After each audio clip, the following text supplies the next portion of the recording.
राष्ट्रीय सभापति जेपी नड्डा जी महाशय के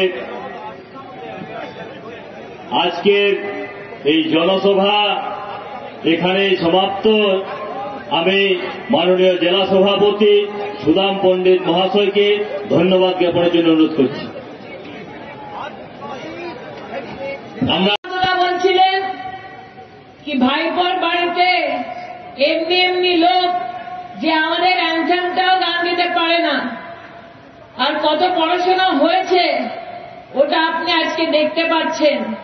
কিন্তু মায়ের স্তুতি করার জন্য পড়াশোনা চাই না, मायर स्तुति करार जन्ने मने भावना हुआ उचित। लेकिन फिर भी धैर्यपूर्वक सुनेंगे तो मुझे लगता है कि आने वाले समय में बंगाल में भारतीय जनता पार्टी को आगे बढ़ाने में आप बहुत बड़ा योगदान करेंगे। मित्रों, बंगाल के स्वाभिमान को, बंगाल के गौरव को हमको समझना पड़ेगा। कहा जाता है what Bengal thinks today nation and country thinks tomorrow. जो बंगाल आज सोचता है वो देश कल सोचता है। और ये कहने के लिए मैं नहीं कह रहा हूं, आज मैं भारतीय जनता पार्टी का राष्ट्रीय अध्यक्ष हूं। दुनिया की सबसे बड़ी पार्टी है, लेकिन आपको जानकर खुशी होगी कि इस भारतीय जनता पार्टी और भारतीय जनसंघ के प्रथम अध्यक्ष और विचारों के संस्थापक कोई और नहीं थे, वो बंगाल के माटी के सपूत डॉक्टर श्यामा प्रसाद मुखर्जी। आज देश को, दुनिया को मोदी जी के नेतृत्व में जो हम दिशा दे रहे, मोदी जी जो दिशा दे रहे, उस विचार की नींव बंगाल के सपूत डॉक्टर श्यामा प्रसाद मुखर्जी ने रखी। और मुझे खुशी है कि भारतीय जनसंघ के अध्यक्ष आचार्य देव प्रसाद घोष, जो 1956 से लेकर 65 तक राष्ट्रीय अध्यक्ष रहे, इस भारतीय जनसंघ के, इस भारतीय जनता पार्टी के, वह भी बंगाल के सपूत थे। इसलिए बंगाल का विशेष योगदान है। कोटी लूट करेছে हवाई चोटी, गेरुआ झड़ आसेছে टेरे, भाग तृणमूल बांग्ला छेड़े। मित्रों, दीदी ने कहा था कि मैं फैक्ट्री लगाऊंगी 6 महीने में। कहा था कि नहीं कहा? मैं कहूंगा दीदी বলায় ক্ষমতায় এসে 6 মাসে শিল্প করবেন, কিন্তু কি হলো দিদি? কোথায় আপনার প্রমিস? দূরবীন দিয়েও বাংলায় শিল্প খুঁজে পাওয়া যায় না। কদিন আগে ই প্রমিস দিয়েছিল, কিন্তু দিদি বাংলার মানুষকে দেওয়া প্রমিস রাখতে পারি না। शोषित, दलित, किसान, युवा, इन सबको, हमारे आदिवासी भाई, हमारे ट्राइबल भाई, हमारे दलित भाई, इनको ताकत देने का काम किया है तो मोदी जी ने किया। लेकिन अगर मैं ममता जी की बात करूं तो ममता जी टीएमसी मतलब टी फॉर टोलाबाजी, T for terror, M for mafia, M for money laundering और C for corruption and commission. यह है टीएमसी। टोलाबाजी, माफिया, मनी लॉन्ड्रिंग और कमीशन और करप्शन। और मुझे ये बताते हुए दुख भी होता है,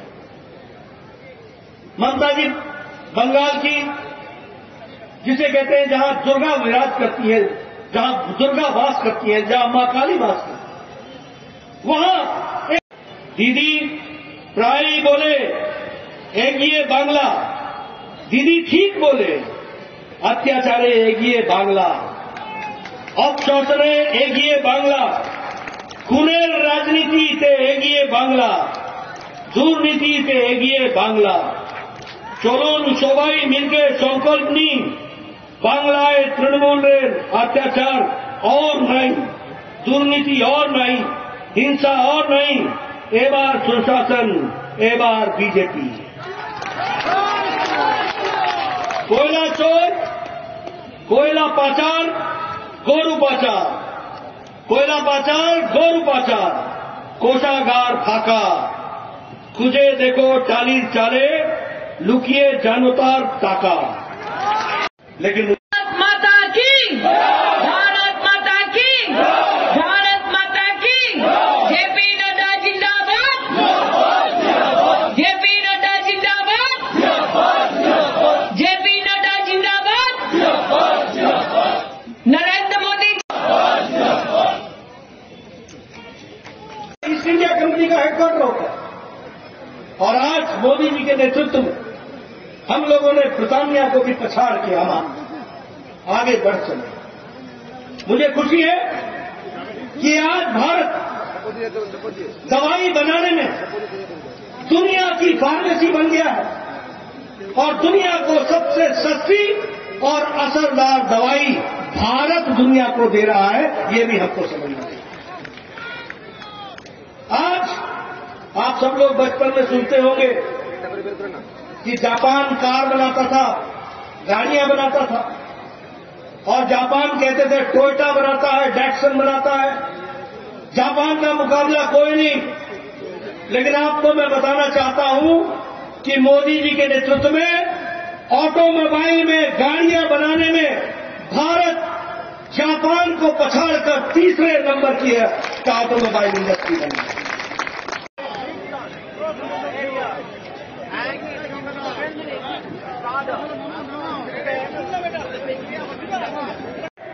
माता का अंतिम संस्कार किया, लेकिन वह संस्कार करने के बाद भारत के यशस्वी प्रधानमंत्री मां भारती की सेवा में 1 घंटे बाद फिर से लग गए, ये भी हमको समझना। और उस दिन 30 दिसंबर को आपको वंदे भारत की ट्रेन बंगाल को दी गई और वो बंगाल को ट्रेन हावड़ा से न्यू जलपाईगुड़ी के लिए दी गई। 30 दिसंबर को 7,800 करोड़ रुपए का फाउंडेशन स्टोन प्रधानमंत्री जी ने विभिन्न प्रोजेक्टों के बारे में रखा था। 30 दिसंबर को मल्टीपल सीवेज के लिए 2,550 करोड़ रुपए की आवंटन किया था और 30 दिसंबर को न्यू जलपाईगुड़ी के रेलवे स्टेशन को दुनिया का आधुनिकतम रेलवे स्टेशन बनाने के लिए 350 करोड़ रुपए आवंटित किया। ये भ्रष्टाचार के प्रतिरूप है। टोलाबाजी, भ्रष्टाचार, कमीशनबाजी, टेरर, महिला का अपमान, ये सब टीएमसी के कार्यकर्ताओं का रंग है और इसलिए मैं आपको ये निवेदन करने आया हूं कि आप आगे चलकर बंगाल को ममता जी और टीएमसी से बचाइए। मोदी जी के नेतृत्व में बंगाल को आगे बढ़ाने का काम कीजिए और देश के साथ मिलकर बंगाल को भी आगे ले जाइए। इन्हीं शब्दों के साथ जय भारत, जय पश्चिम बंगाल। मोदी जी ने 2,475 करोड़ रुपए खर्च किए थे और उसका उद्घाटन किया था और उसी तरीके से श्यामा प्रसाद मुखर्जी के नेशनल इंस्टीट्यूट और वाटर सैनिटेशन के लिए 100 करोड़ रुपए दिए थे। सीवेज प्लांट के लिए 990 करोड़ रुपए दिए थे। मैं ये आंकड़े रख रहा हूं, मैं मीडिया वालों को कहूंगा मेरे आंकड़ों को चेक कर लेना। कोई 990 करोड़, कोई 2,245 करोड़, कोई 3,000 करोड़। ये बंगाल की धरती को विकास करने के लिए आज मोदी जी का पूरी की पूरी ताकत है। आप बताइए, यूक्रेन के युद्ध में किसी राष्ट्रपति या प्रधानमंत्री ने अपने बच्चों को लाने की व्यवस्था की? किसी ने की? अमेरिका ने की क्या? जर्मनी ने की क्या? ऑस्ट्रेलिया ने की क्या? न्यूजीलैंड ने की क्या? पाकिस्तान ने की क्या? बांग्लादेश ने की क्या? लेकिन मोदी जी ने एक तरफ एक समय में पुतिन से बात की, एक तरफ में जेलेंस्की से बातचीत की, युद्ध को रुकवाया और 22,500 बच्चों को सुरक्षित भारत पहुंचाया और वो अभी उसमें बंगाल के लगभग 300 बच्चे थे। ये भी हमको ध्यान में रखना है मित्रों। इसलिए आज मोदी जी के नेतृत्व में देश आगे तो मोदी जी बंगाल को आगे बढ़ा रहे हैं और ममता जी बंगाल को पीछे धकेल रही है, पीछे धकेल रही है। और मोदी जी ने कोई भेदभाव नहीं किया। आपको जानकर खुशी होगी, इस बार के बजट में कलकत्ता के मेट्रो के रेल के लिए 1000 करोड़ रुपए दिया है मोदी जी ने इस बार के बजट में। चित्ररंजन कैंसर इंस्टीट्यूट को 15 करोड़ दिया, सत्यजीत फिल्म इंडस्ट्री को और टेक्नोलॉजिकल इंस्टीट्यूट को 63 करोड़ दिया है और इंडियन स्टैटिस्टिकल इंस्टीट्यूट को 23 करोड़ दिया। आपको जानकर खुशी होगी कि 30 दिसंबर को प्रधानमंत्री मोदी जी ने वेस्ट बंगाल को बहुत बड़ी सौगात दी थी, लेकिन आपको ये भी याद होगा कि 30 दिसंबर को उनकी पूज्य माता जी शांत हो गई थी। आपको जानकर खुशी होगी कि आज 100 देशों को वैक्सीन भारत ने दिया और ज्यादा खुशी ये होगी कि 48 देशों को भारत ने वैक्सीन मुफ्त दिया। यानी अब भारत लेने वाला भारत नहीं है, भारत देने वाला। विशाल जनसभा में मंच पर उपस्थित हमारे भारतीय जनता पार्टी के बहुत ही जुझारू, कर्मठ और संवेदनशील प्रदेश अध्यक्ष श्री सुकांत मजूमदार जी, हमारी भारत सरकार में मंत्री और हमारी बहन जिनके साथ मुझे लंबे समय मंत्री के रूप में भी और पार्टी के रूप में भी काम करने का मौका मिला, ऐसी हमारी बहन स्मृति ईरानी जी,